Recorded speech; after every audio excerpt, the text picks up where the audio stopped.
Hello. I'm here with minifigs.me and we're going to be creating our very own minifigure. So I'm going to go with the classic one because you just can't go wrong with that. And so essentially you're just going to go straight into it. What looks like me? Like a casual smile. That looks nice. Like magnificent. Like this. That's long hair. Now we got to change the color. Not blonde, not that blonde. Maybe brown. I don't care if it says princess. Look, this stuff is long. We gotta get it right. We got these really cool options here. I think we're gonna stick with the customized shirt that we have. Now we gotta get some good pants. We gotta add some good pants because you can't just not have pants here, right? You got the whole thing going on. This is it right here. All right, let's add a little base because a base would be pretty cool. We could add a base that says PPSW and then change the shirt, which is something I think we're going to do. We're gonna put PPSW on it right there. Yeah, that's what we're gonna do. We're gonna add that. We're making magic happen here, guys. You know, it might not be Christmas, but let's go with the space villain Christmas jumper. Cause this is where it's at. All right, let's go to accessories. We gotta add some accessories to this. You see what I see, don't you? I see it. If we have the space villain, we gotta go with red. So now that we got everything here, we're going to go and unbox it.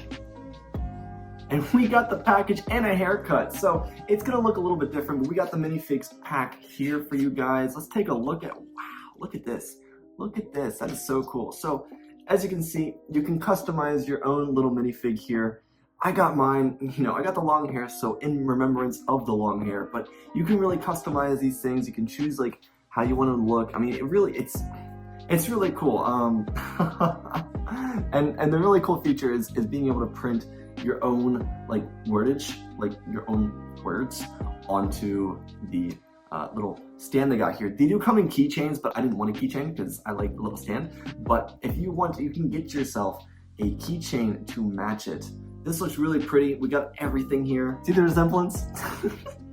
We're like twins. I love this. I hope you guys like these as well. Go down below, check out the link, and go and get yourself one of them as well. They make great presents for wedding gifts and friends, and if you want to recreate your favorite NBA player, anything like that, go do it. Have fun with it. It was awesome. I enjoyed this entire process. So go down below and use my link for 10% off on the minifig store. It automatically applies, so you don't have to type anything in. If you need the link, it is right here on screen.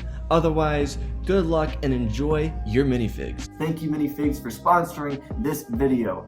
Our story begins on Malachor at the Sith Temple. Ahsoka woke up and she looked around. The temple was vibrating and there were sounds that echoed like explosions. Someone pulled the Sith holocron from the Sith Temple. Was it Vader or Ezra? She didn't know, but she needed to make sure that Vader didn't get his hands on the holocron. She ascended the side of the temple, and when she got to the top of the platform, she could see Vader. He was pulling both Ezra and Kanan towards him with the Force. Ahsoka knew she couldn't let this monster hurt her friends. Her feet sped up as she darted across the platform. One lightsaber ignited, and quickly after, the second did. Ahsoka launched herself forward, and as she did, Vader turned around. Not only was his face met with a blow, but so was his chest. Ahsoka stumbled to the ground after propelling herself over her former teacher. A broken voice cried out her name. But after it was said, there wasn't anything to back it up. Ahsoka turned her head and could see Vader crouched over, bending over in agony as his gloves reached for his chest plate. She had completely crippled the life support system on his suit. Either he would suffocate, or the temple would kill him in the blast. Vader looked over in Ahsoka's direction and she could see the eye of Anakin Skywalker, though the eye was shrouded in a piercing yellow tint. Ahsoka called out his name, but not Vader's name, the name of Anakin Skywalker. He looked at her before another echo blasted above them. She tried to tell him that she wouldn't leave him, but Ezra was right behind her. He pulled her arm and she reluctantly joined him. Vader didn't get to his feet. He slowly just withered out and died in front of her, Ezra and Kanan. Ahsoka went limp and Ezra pulled as hard as he could to get her inside of the Phantom before the gates closed, trapping them inside the temple. Ahsoka saw a million memories flash before her eyes, all the times she had with the man who she didn't believe didn't exist anymore. What had she done? Did she do this to him? She couldn't escape this terrible guilt and terrible shame that sat within her over the death of her former master. While Kanan couldn't see anymore, he could feel the difference in the Force the moment Skywalker perished. Ahsoka was pulled into the Phantom and the vessel shot off into the sky. Chopper piloted the vessel away, and on the interior, Ahsoka sat quietly on one side of the ship, while Kanan and Ezra sat right next to each other on the other side. Ezra felt so much shame that he had caused Kanan's blindness. Kanan felt terrible because he remembered telling Hera that they would see each other again. He could no longer see. Ahsoka, on the other hand, was left bereft. Anakin's brief appearance made her believe that there was a legitimate chance of her being able to save Anakin Skywalker, but because she went for the kill instead, she squandered any chances for her to save her master. It ate away at her, and the entire trip from Malachor back to Atalon was filled with silence. When they arrived, everyone at Chopper Base was glad to see the three of them, but everyone split up. Ahsoka went to Rex, and Kanan went to Hera. However, Ezra sauntered back to the Ghost and into his room. People were happy to see him, but all he could do was blame himself for what Maul did to Kanan. Ahsoka and Rex had a conversation about what she encountered on Malachor, and it truly hurt both of them. Honestly, Rex couldn't believe that she saw Anakin Skywalker for a moment, but it was the truth. The tragedy is Rex was convinced the entire time that Anakin had died in Order 66. It seems there are indeed worse fates than death itself. Hera, on the other hand, was very supportive of Kanan, and the change in their dynamic with him no longer being able to see anything. For Ahsoka, the loss of Anakin ate away at her more than she even realized it would. After about a day of being back at Chopper Base, Ahsoka would take an X-Wing and depart from the base. Of course, she had permission to do so, but she needed to be away from people for a little bit. She understood how this would directly affect the cause, but she needed to be alone. Her thoughts were too heavy for her, and she believed she'd be better of assistance to the Alliance if she was able to have a clear mind instead. While this was overall positive for Ahsoka, it would leave lasting effects on other members inside the Ghost crew, most specifically Ezra. Ahsoka and Kanan never blamed him for trusting Maul. He wouldn't have known any better, and with the allure of the dark side, he fell into his trap. Now Kanan was never seen. He was always at the edge of the base, meditating, and Ezra was left alone with a Sith holocron. He got his hair cut and began to use a holocron as a means to absorb powers from the dark side of the Force. These powers benefited Ezra extremely well. They helped him on missions, and they certainly helped him with using the Force. These powers were not a reflection of the Jedi, and a lot of them were self-taught. On the other hand, the dark side was continuing to grow. Something that Ahsoka never expected was the rise of a new acolyte in the dark side. Sure, the death of Vader was a setback for Palpatine, but he could always replace Vader with someone hungry. No one would ever replace Vader in his entirety, but the notion of Sidious not placing a new Sith in his place to wreak havoc on the galaxy wasn't far-fetched. Sidious had been planning for this. Not that Vader was going to just die, but who knows. He struggled against a Jedi named Seer, and he was bested by Kenobi twice. And he must have assumed that Vader would have been replaced if he was killed anyways. Pity. If Kenobi had actually succeeded, Sidious would have been able to release his secret menace about 8 years sooner. Didn't really matter. Sidious went to a prison located inside of Mount Tantus on Wayland. He kept those he believed would be useful to him here, for the future. Truthfully, Sidious would have liked his cloning operations to be a lot further along, but they just weren't, and that was kind of annoying. When Sidious entered the facility, he came down to the prison wing, walking past a number of prisoners from all sorts of eras. Clone troopers, failed clones that didn't get a chance to get sent back to Exegol, and of course, who could forget the lovely Barriss Ophi. Sidious walked to her cell and stepped in. He stood before her as she lay on the ground. She hadn't been taken care of, and Sidious could use this to fuel her anger. She was a mess, and her rage compelled her to dig deeper into something she didn't quite understand. Sidious told her that she could be free, but he needed her for something. She asked what that was, and he simply told her that she'd be his new apprentice. A bitter taste entered her mouth at the sound of this proposition. Sidious knew that Barriss Ophi was, while being a Jedi Padawan for much longer than Anakin Skywalker, was only a year younger than him. She would never match his full potential, nor would she ever match the power that Vader had.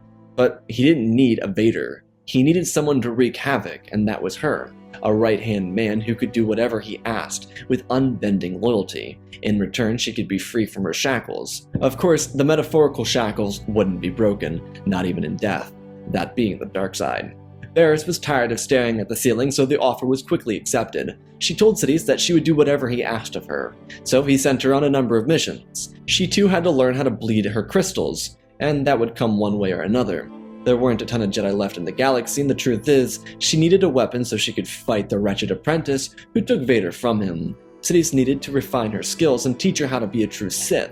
While Sidious didn't care for Jedi archives or the information they quote-unquote held, he did after all look over the footage from her duel with Skywalker inside of the temple. There was a 1 in 100 chance of her winning that fight, but there was a moment or two that if she had acted differently or been trained by an adequate teacher, she could have probably actually enacted one of those 1 in 100 scenarios. Sidious knew he couldn't just trust her to be the one and only apprentice, but she would suffice until someone else came along. He knew that if he let her out of the cage, she could become at the very least more useful than the Inquisitors, who were at this point literally nothing. On Shili, Ahsoka meditated in a field of grass. Her home world, for the most part, was full of peace. Of course, there were struggles with the Empire, but things weren't as rigid as they once were when the Empire won the Clone Wars. there were no Imperial presence here on the planet, which meant that Ahsoka had free reign for as long as she needed. However, she was here on a mission. She needed to understand and even find herself again. The death of Anakin Skywalker did some mental damage to her. The trauma of seeing Anakin suffocate on the surface of Malachor's temple broke her heart. She couldn't escape what fate she left for her former master. All the while, she believed that if it had gone any differently, she could have saved him. But that was never the case. It was far from the case. She would never know that, and like all of her struggles before, she decided that distancing herself from her friends would help the most, when the reality is, she actually might benefit from the companionship of those she was closest to. Over the coming weeks, the galaxy would seemingly not change. While the death of Vader was a shock to many who had ever interacted with him, it didn't change the demeanor of the Empire. For the crew stationed on his Star Destroyer, they could at the very least breathe. But that was even a bit far-fetched, because while Vader was gone, they were given a new dark side user. Barriss over the weeks would be able to bleed some crystals into crimson blades, and she was given the name Darth Hex. Palpatine didn't truly recognize her as his student, but she was just filling a role for him, the same way he had with Maul and Tyrannus. Vader was just the same as any of them. His new target was whoever the Force prepared to kill him instead of Skywalker. Surely someone would be created by the Force. It's just how the Force worked. Alas, Sidious knew he would survive it as he had with Vader. It wouldn't be a struggle for him, and he was positive of that. On Atalon, Ezra was becoming a force to be reckoned with. It may have been only a few weeks since he attained the Sith holocron, but ever since he delved into his powers in the Force, it grew substantially.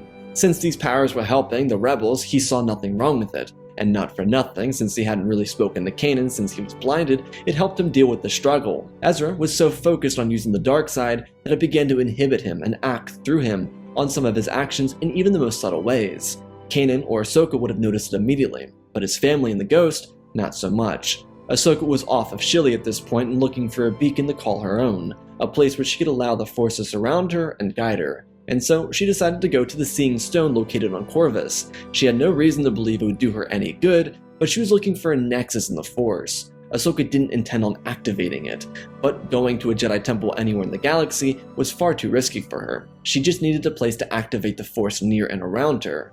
When she was on Corvus, she was able to feel through the Force to a different degree. She, to an extent, was able to release the pent-up emotions around what had happened to Anakin. She was also able to see that he put himself in that position, and while she may have killed him, she liberated him from more pain and suffering. Ahsoka still struggled with wrapping her mind around this concept because it was just hard to kill her master, but she also did begin to see it as a service to him. Of course, the lingering hope that Anakin Skywalker was somewhere in there remained, but using the Seeing Stone and the nexus around it, she could release her thoughts surrounding the death of Anakin Skywalker. It really helped her, yet something else happened. As the Force works in mysterious ways, she learned that there was something else. Despite Anakin's death on Malachor, there was a rising darkness. Ahsoka saw blurs inside of the vision, and yet for whatever reason the name of Master Luminar Unduli kept popping up inside of her head. Ahsoka's meditations ended on Corvus, and she returned to Atalon. By the time she returned, Ezra was leading missions on his own, and they had just returned from a mission to an Imperial facility. Ahsoka immediately noticed something off with Ezra, but she persisted to find Kanan and ask him about Master Luminar Unduli. When she found him, she could sense a surreal amount of unease. He wasn't a Jedi anymore. He was connected to the Force, but also disconnected from himself. There was a rupture that happened between Master and Apprentice, and while she couldn't get in between that, as it wasn't her business, she decided to talk to Kanan.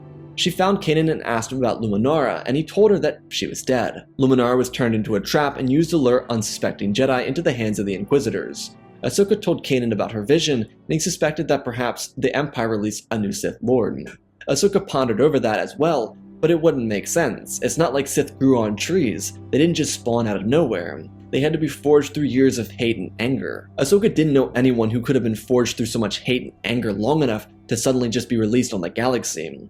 While they were talking, Hera had a briefing and reported that a number of worlds in the outer edge of the Outer Rim were burning. It seemed the Empire had begun using a show of force. Ezra asked if Lothal was one of those worlds, and as it turned out, it wasn't, but they were getting close to Lothal. Ahsoka knew it was a trap. The Empire was trying to lure them back to Lothal so they could use whatever force they released against them to get revenge for Vader's death. It wasn't far-fetched of an idea, and Ezra was at odds with the idea of just leaving Lothal to suffer. And this is where really Ahsoka noticed that Ezra's being controlled by the dark side in some way, shape, or form. Hera had already picked up on her adopted son acting in such a way, and told Kanan about it. She knew that she could help, but the issue wasn't with her. As Ezra expressed, He was upset with Kanan, and the two of them needed to sort things out. This did lead Ezra and Kanan to sorting out their issues, but it came after Kanan met the Great Bendu. This being of the Force didn't serve the light or the dark. He simply was a being of the Force. Though once Thrawn learned of Chopper Base, it was time for everyone to relocate, and after the Alliance's defeat, they did. The majority of Rebel forces returned to Yavin 4, where the largest grouping of rebels formed. Ezra and Sabine helped each other with some struggles on Mandalore before returning back to Lothal. When they returned to Lothal, the Empire had arrived, and while Thrawn was the largest piece of the puzzle, he was here with someone else, someone who wasn't known by the Alliance. Her tactics made her a puzzle to everyone, and yet there was no sign of her anywhere around. She simply just couldn't be found, like a ghost, and yet it was very clear to the rebels that she could be some sort of Force user, and at that, an individual who was sent by the Emperor. They knew, especially Kanan and Ezra, that it wasn't an Inquisitor. The actions weren't as sloppy as they would have been if it was an Inquisitor. As the Battle of Lothal continued to intensify, they learned of the identity, and for Ahsoka, it meant confronting a demon from the past. She realized that the opponent was none other than Barriss. The outfits she wore didn't scream Barriss, but when she showed her face, it was very quickly revealed that she was the individual who caused her so much carnage. Upon their first meeting, there was no lightsaber fight, but as the rebels escaped and Barriss and Ahsoka locked eyes for the first time, the trial of a load of memories came up. Ahsoka couldn't believe that she survived for so long, let alone the fact that she served the Emperor after he convicted her. But perhaps she too was corrupted by the darkness. Eventually Hera Syndulla would become captured by the Empire and the rebels would have to prepare her a rescue. During the rescue attempt, Kanan would separate himself from the bunch as he went to retrieve Hera. Ezra and Ahsoka, on the other hand, would have their run-in with Barriss, who was clearly not in a good mood. The new apprentice, Sidious, wanted to prove herself, and yet her first real challenge was Ahsoka and Ezra. It couldn't get much more difficult than this. Their lightsabers ignited and a duel began inside of an Imperial facility. The shock Ahsoka had couldn't be overstated, but it did truly hurt her heart. Barriss was trying to do the same thing that Governor Pryce was doing. They were trying to trap the rebels so they could earn favorability with Thrawn and the Emperor. This went for Pryce more so than Darth Hex. Ezra let Ahsoka take point and he followed her lead as they continued to counter every attack Barriss made. The two of them weren't the most familiar in the realm of fighting with each other, but they were able to make it work. Ahsoka realized how the fight was going to go and she told Ezra to break off with Sabine and get their escape craft. He nodded his head and followed suit. Ahsoka and Barriss shoot a few words with each other. All that could be said by Barriss is that Ahsoka should have chosen the winning side.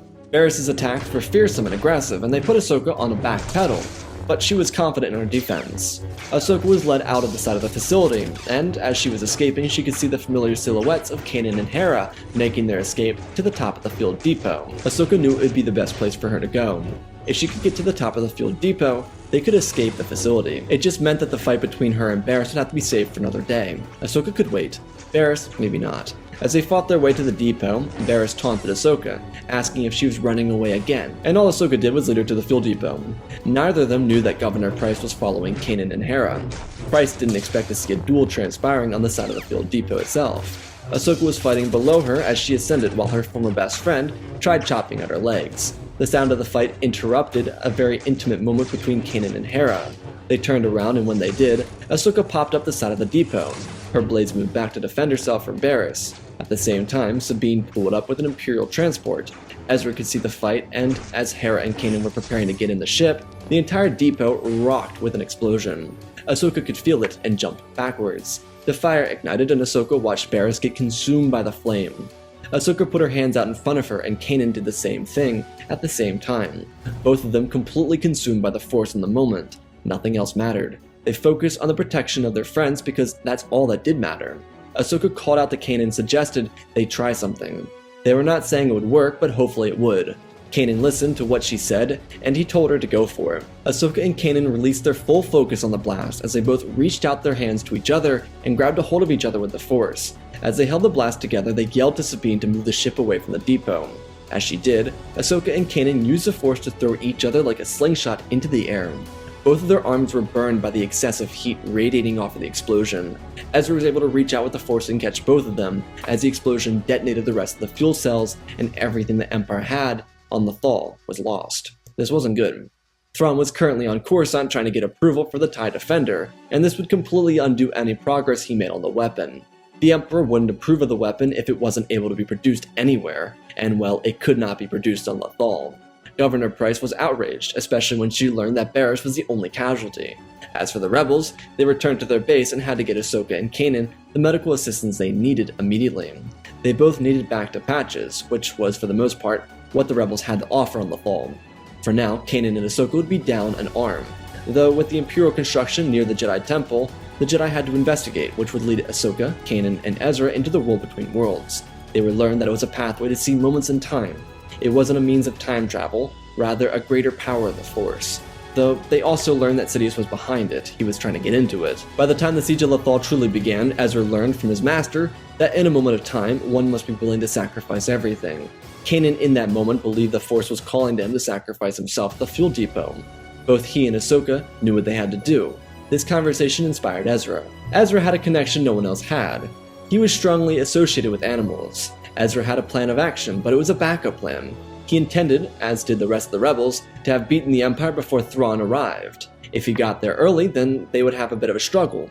Hopefully it wouldn't come to that, but once the Ghost crew and their friends broke into the Imperial facility, it quickly became clear, all too quickly, that they had run out of time. With Thrawn's arrival and Kanan and Ezra around, one would think Ezra would never make it to the Chimera, but he did. When he got there, he was brought before the Emperor, but Ezra at this point had already accepted one reality, that he loved his parents. It was time to let them go. As he did, he was forced with one more choice that would be even more difficult than the previous one. The choice forced Ezra to use a Purgle brought by his friends and jump into hyperspace. Thrawn was gone, and now the rebels had to do away with the rest of the Imperials in the facility. The entire Imperial facility was packed up and ready to go, and so they quickly abandoned and got aboard the Ghost and shot the structure up into the air so it could be detonated. The loss of Ezra had everyone inside the Ghost crew terribly upset, and both Kanan and Hera were the first ones to try and see if they could find Ezra. But there was no way for them to do that. No one could track Purgle through hyperspace. Maybe they could, but at least not in the moment. There was no knowledge of how to do so. Ezra did prepare for the possibility of a sacrifice, and he left a message for his family, one that had each of the members of the Ghost crew pushing tears back. Ahsoka was very upset as well, but she trusted the will of the Force. If Ezra survived, there would be a day that they would find him. Despite their belief, the Empire would never return to Lothal. Sabine stayed on Lothal believing that Ezra wanted her to stay at his homeworld to protect it, which wasn't exactly the case. With Sabine staying put on Lothal, the rest of the crew would make their move for the Yavin system to join up with the rest of the rebels. Ahsoka would stay put with the Ghost crew, but continue serving as a sort of assistance to their effort as Fulcrum. The biggest issue came after the Battle of Scarif. The Ghost crew fought during the battle, but they were rerouted away from the return to Yavin. This was due to a number of Star Destroyers arriving out of hyperspace, and while the Ghost crew was left away from Yavin, they missed out on an incredible battle. Though their return would highlight something new for the Ghost crew, and something even more important for the Rebellion: the survival of Obi-Wan Kenobi and his reunion with Ahsoka, not to mention the twins, Luke and Leia. While the Alliance had to create a new base away from Yavin, there was hope for the Rebellion more than ever. The sacrifices of Rogue One along with Admiral Raddus would not be forgotten. Hera Syndulla, on the other hand, had herself a child, who she and Kanan named Jacen Syndulla. For both Kanan and Hera, this was kind of an untimely time, but they readily accepted the challenges that beset them. Fighting a war and raising a kid would never be easy, but at the very least, it would be maintainable with each other. The Jedi, on the other hand, had something to look forward to. Two individuals who could wield the Force extremely well, and twins, the ones that were born of the Chosen One. Ahsoka would tell the news to Obi-Wan that she killed Anakin, but he was able to relieve her such heartaches by telling her what Anakin told him, that it was Anakin who killed himself so that he could emerge as Darth Vader. While Obi-Wan saw both Anakin and Vader as two different entities, Ahsoka saw them both as one being. She didn't want to, but that's how it was presented to her. Kenobi felt genuine shame in the death of his former apprentice, but the fact that Ahsoka was still here gave him hope for the future. He may have been in his late 50s, but he looked like he was pushing 90. It's that Tatooine heat, and he couldn't escape it until now. Hera found a base for the Alliance on the planet of Crate, which would be a terrific location to set up for the time being. It would allow the rebels to rebuild their fleet and gather up reinforcements. All the while, Obi-Wan and Ahsoka would begin their training of Luke and Leia. This wasn't as easy as it sounded, and for Ahsoka, she had a lot of struggles with it. She was given Luke because, well, Obi-Wan and Leia already had an established connection to each other. Ahsoka very quickly learned how her former demeanor would have been really difficult to deal with. Luke was as excitable as his father, and for Ahsoka, it was really hard to have such a role in his life, though Obi-Wan knew how he could help with that. He knew that Luke and Leia would find interest in going on adventures to help the Alliance, and instead of dealing with the struggles of keeping Skywalker children grounded, he took the three of them to a planet where he could keep them grounded for the time being. Plus, who else is more equipped to train Skywalkers like Master Yoda? Surely he would love the opportunity to do it again. Ahsoka had the most difficult time being on Dagobah with Yoda. It brought up a load of memories, and being around the Skywalker twins, it was very intoxicating. While yes, Leia seemed disenchanted with the idea of being a Jedi, she readily accepted the challenge. Luke, on the other hand, had a lot more difficult time with becoming a Jedi. Luke had a hero complex, naturally, which wasn't a knock, rather, it was just a trait he had. He naturally filled the role of a hero, yet a Jedi was not meant to fill that role. Of course, Jedi were known for their heroics and being saviors and such, but they were never considering themselves as heroes. Luke had to break past that. It also helped that Leia and Obi-Wan already had an established bond with each other. Because of their bond, the two of them were very easily able to pair up with each other and work closely with each other. Yoda could see that Ahsoka was struggling, and he tried to offer her some assistance. Of course, he pointed her in the direction of the caves of Dagobah. What a sick joke. It was an absolute violation, because she went down there expecting something similar to the Seeing Stone. Instead, she faced her worst nightmares, and they plagued her mind. It was terrifying, being placed in front of monsters and demons only to see your reflection staring back at you. Though the lesson did make sense to Ahsoka, and she realized who she had to become. She couldn't keep running away from anything, and she had to really accept the reality of the responsibility that sat in front of her. Sure, Luke could be difficult, but at one point, so was she. And unlike her master was only 19 when they first started together. Part of this was very depressing for Yoda. The last time he was around this many Jedi was before the Order fell, and only one of them was actually a real Jedi. Leia and Luke had so much further to go, and well, Ahsoka was, Ahsoka. On Crate, Kanan often wondered if he should have done more. Not just on Crate with the Alliance and Jacen, but on the Thaw before Ezra disappeared. He also pondered if he should have gone to Dagobah, but he never would have been able to live with himself had he done that. It was a difficult time, but he at the very least felt comfort in the knowledge that he wasn't the last of the Jedi. Yoda was alive and so was Obi-Wan, not to mention the fact that Anakin Skywalker had twins, and of course Ahsoka was around too. There was a lot of hope, and with the first Death Star destroyed, there was only a brighter future for the galaxy. Palpatine didn't see it that way. He was enraged. He put his faith in another fallen Jedi, and realized that it was really just a waste of his time. The Inquisitors were all but extinct, and who else was there? A band of individual Force users wandering around the galaxy aimlessly? It was all a waste of time, and he was fed up with it. He put his faith in officers, and see where that got him. Thrawn was sent away to a faraway galaxy by a 19-year-old boy, and Tarkin was destroyed by a 19-year-old boy in a superweapon. It was really getting out of hand. Sure, Skywalker was the name of the kid, but he couldn't just spawn him. Skywalker was with the Alliance. Where in the galaxy were they? He didn't know. So Sidious decided he'd rely on himself, like he always had, because that actually worked. If he couldn't train people to be strong allies, then he would forge them, and so he began pouring resources into a facility at Exegol. The final order was a contingency plan, but now it wasn't. The second Death Star would be finished in the Endor system, and the final order fleet would be finished as well. Of course, there was a lot more in Exegol for Palpatine to play with, so as Emperor, he left Mas Amedda in control over his empire and departed. Sidious was going to master the cloning technology so he could undo 1,000 years of the Sith. He already didn't favor the rule of two all that much, so why not break away from it some more? If the Jedi wanted to harbor the Skywalker twins, then he would create a legion of Force-sensitive acolytes. Because Sidious actively wasn't hunting the Jedi, they were able to exist under the radar for years, as with the Alliance. Because while the Empire was searching for them, they weren't actually being pushed to find them without Lord Vader searching for some long-lost son. The Alliance would stay on Crate for the most part. There was a promising base opportunity in the Hoth system, but without the Empire chasing them around the galaxy so dedicatedly, there was no reason to switch. Jacen Syndulla was growing before Kanan and Hera's eyes, which was the most wonderful thing to ever happen to them. Han Solo and Chewie stayed with the Alliance, but they didn't stay for good. Han kept the notion that Kira once said about him, that he was a good man. He was a good man, but he couldn't stay put. So while the allure of Leia existed, he wasn't overly invested in the Alliance. He did help out, but not as frequently. Luke and Leia, on the other hand, after their first 6 or so months on Dagobah, would really get a grip on their Jedi training. Ahsoka also would feel a lot more confident with her role she had accepted. The twins were truly impressive, and with each of them having constructed their own lightsaber, they were even more impressive. Leia donned a blue lightsaber and a hilt similar to Kenobi's, while Luke did pretty much the same thing with a green lightsaber. With the potential rise of the Jedi so inspiring, they were able to convince Yoda to leave Dagobah so he could see the fall of the Empire before his own death.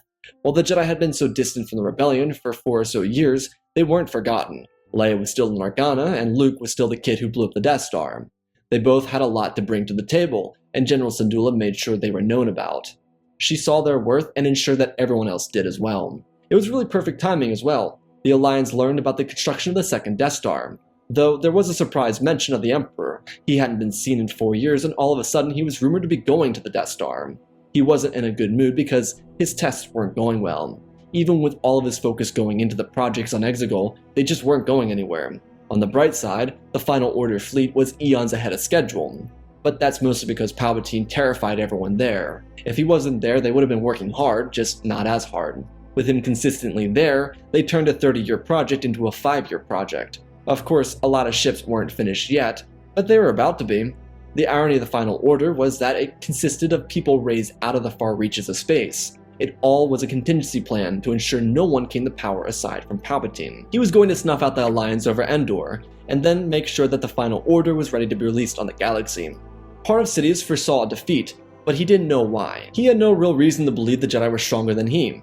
He assumed that it was nothing but the Skywalker boy and maybe Obi-Wan, if he had survived that long anyways. But when the Battle of Endor began, he was surprised when Obi-Wan led Ahsoka, Leia, Luke, and Kanan into his throne room. Sidious wasn't afraid of them, but it was still moments like this where he wished that he still had Vader around. While anyone could be his apprentice, no one quite did it like Vader did. Aside from several screw-ups, obviously. Sidious didn't use a lightsaber anymore at his old age, and so he was restricted to using the Force, which worked really well. He was able to electrocute some Jedi, Force push other Jedi, and even almost kill some of them. However, he never got the pleasure of killing them because the Alliance strategy was perfect. They were able to break through the defenses on the surface and cripple the shield generator. Palpatine only knew this because someone informed him the rebels entered the reactor shaft. He escaped while the Jedi had to limp themselves back to their escape craft. It wasn't an easy task, and some of them were limping because of their injuries. Sidious put them through the ringer, but because there were 5 of them, they were able to actively distract Palpatine enough to save each other from being killed by him. Luke and Leia were the most effective during this match, and Kenobi, Ahsoka, and Kanan struggled the most. Some might say it was helpful being related to the Chosen One. Who knows? Luckily for the Jedi, they were able to narrowly escape and celebrate their victory on Endor. Who doesn't love a good bit of yub-nub? While the collective population believed the Emperor died in the explosion, the 5 Jedi knew that it wasn't the truth. It kept them up all night wondering what happened. People across the galaxy began to celebrate and rise up, but the war was far from over, and Palpatine was bringing reinforcements. Fine, the Alliance can destroy 2 Death Stars, but they've got another thing coming. See, there was one issue though. Despite the Alliance victory over Endor, they weren't Palpatine's biggest problem. His biggest problem was the Empire itself. Because while the Empire was loyal to him, they had no real reason to trust the Final Order. These were Star Destroyers with paint on them, claiming to be serving a man they knew was dead. So when the Final Order descended on the galaxy, chaos erupted. But it wasn't the worst part. The worst part was the Final Order, under the direction of Emperor Palpatine, went to Coruscant to establish control over the capital. When a Super Star Destroyer sent from Kuat came to destroy the Final Order, someone may have misfired, because that misfire cost the lives of 3 trillion sentients who called Coruscant home. This was the nail in the coffin. Of course, Palpatine, who was on Exegol, didn't know about it, but he felt it. Coruscant was destroyed, and that told the collective galaxy who the enemy was. The Final Order, with its Zyston-class Star Destroyers, waged war on the freedom-loving Empire, or whatever it was that they thought they fought for. It really kind of blew up in their faces. The Alliance backed out of the conflict very quickly. They could fight in it, but why bother when the Empire could do their job for them? The Alliance's biggest concern were the civilians, and so instead of aggressors, they became liberators, and the Empire went from protectors to clinically insane. And the Emperor, he was a psycho. This was all even without Operation Cinder in effect, though Palpatine's issues only doubled and his luck seemingly ran out. He did get his wish, but his wish also got him. Like, he got. Palpatine's determination to construct a Sith Empire or Acolytes of the Force actually worked, though he created far too many that worked, and they just so happened to have a lick of his personality. So while he was a fine Force user and all, it didn't really do him any good when a bunch of extremely powerful clones turned on him. It's okay though, once the last Sith was killed, the clones turned on each other. The last standing one became the King of Exegol, with no Sith Eternal and no way to get off. He just kind of sat there, kind of funny in a sick way. Though because the Jedi didn't know Palpatine died, they began their search for Sith artifacts to lead them to Exegol. But the entire line of Sith ended at Palpatine. All their artifacts became essentially useless, and aside from Ochi, the Sith Hunter, there was really nothing leading them back to Exegol. After the Battle of Jakku, Grandmaster Yoda would pass away from a natural death, and Obi-Wan would be left to take up a role he never would have foreseen himself having the responsibility of taking. Though, with such a new role, he had to change some things. He wanted Ahsoka's help, he wanted Kanan's help, and yes, he wanted Cal Kestis' help. The only issue is that most of them had essentially moved on from the code, so he did away with the code. He suggested that Luke and Leia continue to learn about the Order, but forget about the code. It was time for a hybrid Jedi Order to form. This was mostly due to Kanan and Cal both being in relationships, and Obi-Wan not wanting to lose out on them. With Obi-Wan able to communicate more actively the failures of the Jedi from the past, the new Jedi Order was able to collectively move on. Kenobi also needed to learn to allow Cal and Kanan to be free from the Order when they wanted. They both had families, and because they did, he wanted to be sure that they had the freedom to be around them. Not for nothing, Jacen could be a great future Jedi, but that was of course up to him and his family to decide on. Ahsoka fouled in with Obi-Wan and joined him in the reconstruction of the new Jedi Order. The Alliance, on the other hand, was able to rise to the status of New Republic, and with Mon Mothma taking the helm as Chancellor, she was able to unify the Empire into a New Republic. A lot of former Imperials didn't like that their Emperor turned against them. Billions of people had family on Coruscant, and so billions of people hated the Empire. The further from the Empire they got, the better. In an effort to keep the stability of the Republic, Mon Mothma made herself, as a Chancellor, really weak. Sure, it wasn't the best thing to do for Reconstruction period, but the last thing she wanted to do is connect herself to the Emperor. That would only tarnish the ability for change inside the galaxy to happen. The Jedi would begin a new order on Ossus, to keep away from the larger galaxy. They would also bring individuals like Grogu into the Jedi Order for their future. 15 years after Yavin, their order would be filled with students of all ages. The Jedi were much less picky, and one of their shining students was Jacen Syndulla, who was trained by Ezra Bridger. This isn't a spoiler, I don't know how Ahsoka's show ends, I'm just saying this for the video's purpose. Though an interesting discovery would have Master Skywalker and Master Organa coming to Grandmaster Kenobi for advice. A family brought a little girl to the Order. They said they were afraid of what she could become, because she was a Palpatine. Turned out the father was a clone, and a direct son, if you will, of Sheev. Obi-Wan welcomed Rey into the Order. Her lineage would not define her, only her actions would, and Obi-Wan believed that much. With a new Republic rising and a new Jedi Order becoming a face of hope in the galaxy, the foreseeable future was brighter than the survivors of the Great Purge could have ever imagined. And that, my friends, is our story. Again, special thanks to Gallivant Gaming, Tristan, Darth Revan, Pimp Daddy Bane, The Last Jedi, Apollo, Weewoo670, Riri 700, Azitano, The Eternal Padawan, Jedi Sloth, Mr. Yeet Gamer, Mad Maddie Studios, Anakin 003, Fordo's Legacy, Star Wars, Lemon Knight, Rex the Wolf, the man with 3 first names, Dark Saint 46, Baron Joshua, and Lord Deadwing for supporting the channel. If you liked the video, smash the like button. If you want to see me read a longer list, go check out the Patreon. Otherwise, let's talk about our story real quick. The one thing I want to mention is I did a little thing with the Darth. Hex is Dutch for witch. It's H-E-K-S. It's not hex with an X. Hex. I don't know how to pronounce it in the Dutch. I'm not Dutch, but I thought that'd be a cool little tie-in. Anyways, let's talk about everything else. The hard thing is with Vader being removed from the story, it only changes so much. And so like you kind of have to float through Rebels so you kind of know what happens. Obviously, you know, if you've seen Rebels, you know Ezra gets sent away. And so I had to kind of set that up. And so the real change only starts to really begin with Sidious replacing him, which there's not really going to be a real replacement for Vader anyways. Barriss is like the only quote-unquote replacement that he can have, obviously, because, you know, she's there. But aside from her, there's not really anyone to actually replace him. And so Palpatine has this kind of like replace mentality, it's just like next man up thing. And while Barriss isn't Vader or will never become Vader, she's just a fill-in, you know, just a fill-in until someone else comes up. With Obi-Wan surviving, I think the chance for the Jedi Order to change is just kind of like, just massive. Like, I think there's just this huge change that can happen for the Jedi Order. I think it could be positive. Obviously, he could be stuck in his ways, but after, you know, seeing the change, seeing Kanan and Cal and that whole dynamic there, I think you'd just be like, all right, you know what, let's just try it differently, because, you know, he doesn't want to lose out on 3 Jedi who are already really pretty good Jedi, you know, Ahsoka, Kanan, and Cal. Those are all, like, really great people to be in the Jedi Order, and he doesn't want to lose out on that, so he's like, let's just, you know, we'll forget about the attachment thing and just kind of go with that. So, anyways, I hope you all enjoyed. I love you all, spread the love, and always remember, my friends, may the Force be with you.